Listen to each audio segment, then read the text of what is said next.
Namaste, Hare Krishna. Second chapter, Sankhya Yoga. Text 58. Yadā saṁharate cāyaṁ kūrmo ṅgānīva sarvaśaḥ indriyāṇīndriyārthebhyas tasya prajñā pratiṣṭhitā. So we are in the session of seeing a sthita prajñā whose consciousness is fully fixed in self. And in this particular sloka, in the sequence that we've been seeing, 55, 56 and 57 plus this one, 58, Krishna responds Arjuna's question about the sthita prajñā. And this sloka focuses on the initial stage, that is, what needs to be done in this process, by giving a nice example of a tortoise. So the sloka says, one who is able to withdraw his senses from sense objects, and as the tortoise draws its limbs within its shell, is considered a sthita prajñā, because he is firmly fixed in his perfect consciousness. In the initial stages, the senses will always try to pull a person in all different directions. But a person who becomes aware of the situation will consciously try to check or block that pulling by pulling the senses back under his control. Why he can do that? Because his determination is strong, and he knows these senses are his enemies. The yogi must be very strong to control the senses. Even though he knows it's going to give some happiness, he's still not compromising that time-bound, limited happiness to the eternal happiness that he is going to get by connecting with Atma and Paramatma. Therefore, like how a snake charmer tries to keep the snake under the control, this yogi, sthita prajñā, keeps the senses under his control, so they cannot function independently. The senses constantly keeps working, doing their job of trying to pull us away from our focal point. The way that we can, initially in the beginning stage, the way that we have to do this is to follow the rules of do's and don'ts, restricting oneself from certain sense enjoyment. And this has to be done carefully under the guidance of one who is practicing or one is experienced that higher taste. So the example given here is a tortoise. The tortoise can at any moment wind up its senses and then again exhibit them when it's really needed to be used. Likewise, the senses, whenever we see some danger, it has to be wind up. We have to control them, bring under our control. And whenever it's needed, that has to be used. So the control of senses should be under us, rather we under the control of the senses. If we go under the control of the senses are going to pull us in all different directions, and we are going to drown into the material existence, further get entangled. Knowing this very clearly, a sthita prajñā always tries to control the senses. And this is a very beginning stage of practicing yoga. The reason that the senses are pulling us is simply because of our previous vasanas, which is impressions in our mind, and also the karmas that we carry.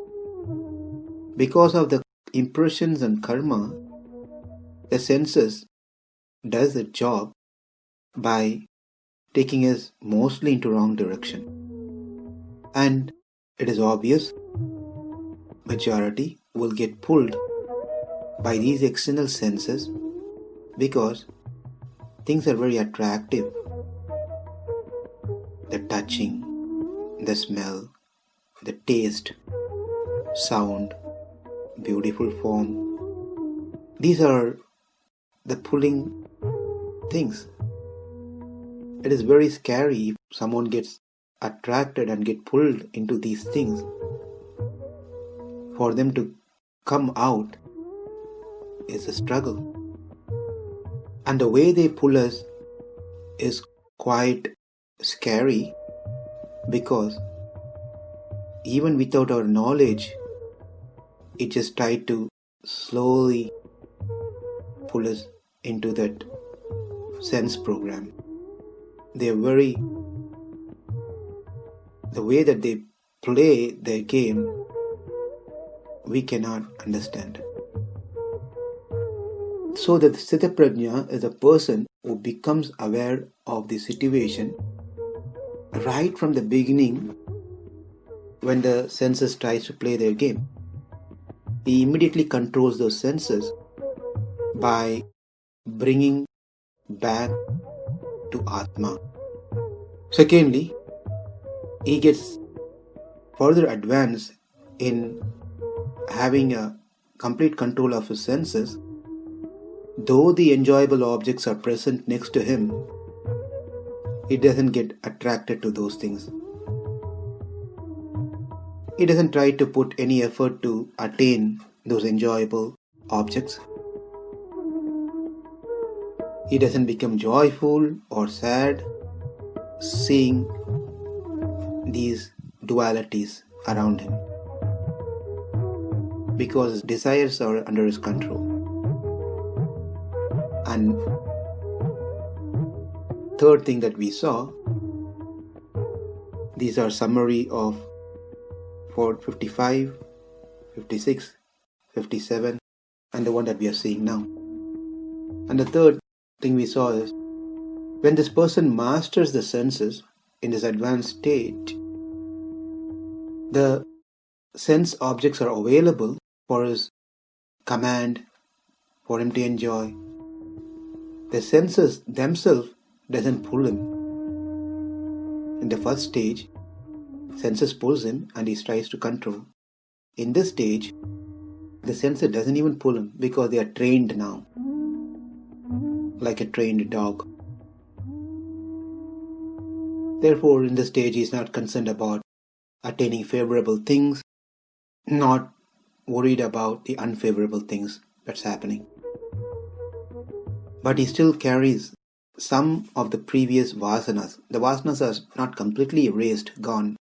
There are some impressions that are still there, which occasionally tries to influence his thoughts, but he tries to win over it again by properly being situated in Atma.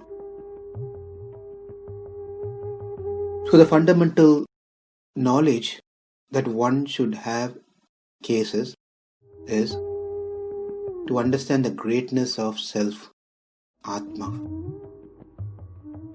Somehow or the other, due to our past deeds, we got this body and the senses. So you utilize these as a vehicle to understand the Atma. Unless that is known, we will not strive for attaining it. Unless we know the greatness of Atma and how we are struggling here, we will not try to get out of it or wanting to know or see the Atma. That's why Krishna is speaking about this, to make us all understand this most important fundamental principle, so we all can become self-realized and see the self. And the example that he gives in the Sloka, how to practice that, is lead a conscious life. Be fully aware of every single thing happening around us, especially those things which tries to pull us away from Atma, Paramatma. How do we do that? When we realize it, we immediately restrain ourselves by pulling our senses back at that point towards Atma. Krishna will further explain more in details in following slokas.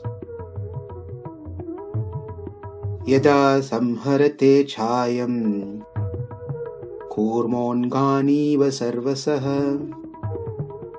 indriyāṇīndriyārthebhyas tasya prajñā pratiṣṭhitā. Namaste. Hare Krishna.